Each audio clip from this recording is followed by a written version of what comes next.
আমার বরাবরই street food খেতে অনেক ভালো লাগে। আর কক্সবাজারে গেলাম, দেখলাম অনেক সুন্দর সুন্দর আম সাজিয়ে রাখছে, আর না খেলে তো হয় না। তাই বললাম আমাকে একটা আমের ভর্তা বানাই দিতে। মামা হচ্ছে আম ভর্তা রেডি করতেছিল।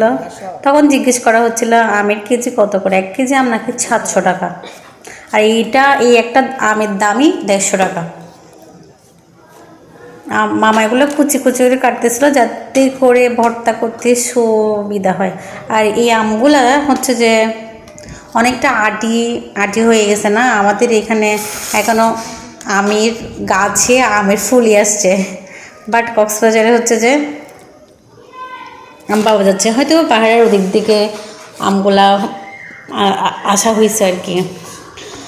মামা ইতিমধ্যে আম ভর্তা রেডি করতেছে, আমরা অপেক্ষা করতেছি আম ভর্তা খাওয়ার জন্য।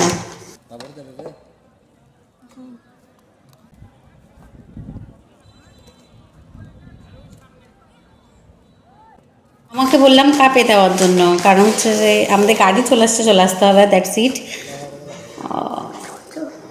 আমাকে বললাম এগুলো কালকের থেকে অনেক পরিমাণে কম ছিল, আমি অবশ্যই এটা কালকেও ট্রাই করছিলাম, ভালো লাগছে। তাই এখন দেখতেছি পরিমাণে অনেকটা কম ছিল আজকে।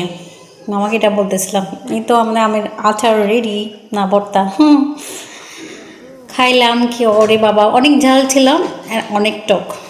আঙ্কেলকে বললাম একটু টেস্ট করে দেখেন কি অবস্থা।